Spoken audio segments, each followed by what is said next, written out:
पतंजलि भौतिक जगत का गहन विश्लेषण करते हैं और 2.18 में समझाते हैं कि दृश्य अर्थात जो दिखाई देता है 3 गुणों सत्व अर्थात स्पष्टता, रजस अर्थात गतिशीलता और तमस अर्थात जड़ता से मिलकर बना है।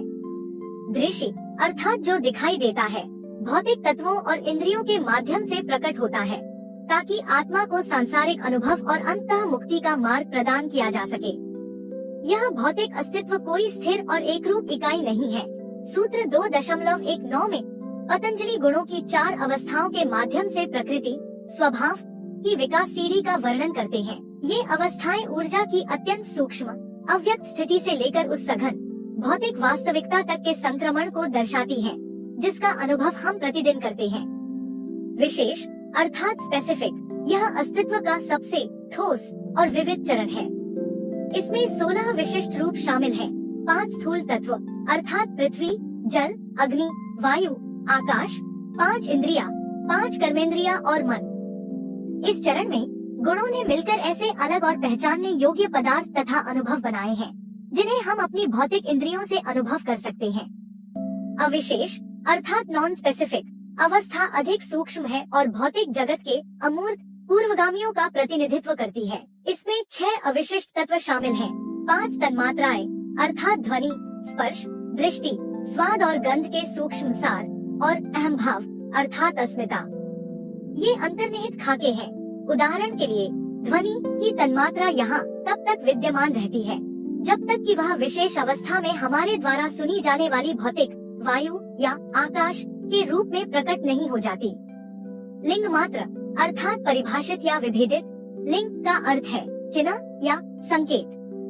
यह आदिम अवस्था से प्रकटीकरण का पहला चरण है जिसे अक्सर महत अर्थात ब्रह्मांडीय चेतना के रूप में पहचाना जाता है। इस स्तर पर कोई भी व्यक्तिगत वस्तुएं या यहाँ तक कि अमूर्त इंद्रियां भी नहीं होती, केवल अस्तित्व की शुद्ध प्रकाशमान लय होती है। इसे लिंग मात्र इसलिए कहा जाता है क्योंकि यह वह संकेतक है जो यह दर्शाता है कि जो अप्रकट है वह अब रूप धारण करना शुरू कर रहा है। अलिंग अविभेदित या चिह्नरहित यह प्रकृति की मूल अवस्था है जिसे इसकी सुप्त अवस्था में प्रधान या प्रकृति के नाम से जाना जाता है। यहाँ तीनों गुण अर्थात सत्व, रजस, तमस पूर्ण संतुलन में होते हैं।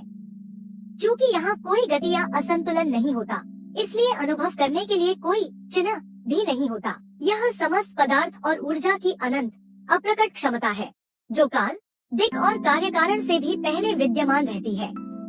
जहाँ एक और यह जगत निरंतर बदलता रहता है, वहीं 2.20 में दृष्टा अर्थात देखने वाले को शुद्ध और अपरिवर्तनशील चेतना के रूप में परिभाषित किया गया है।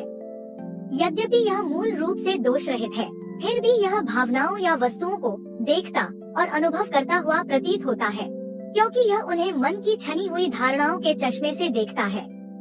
पतंजलि 2.21 में इस बात पर जोर देते हैं कि संपूर्ण भौतिक ब्रह्मांड का अपना कोई स्वतंत्र उद्देश्य नहीं है।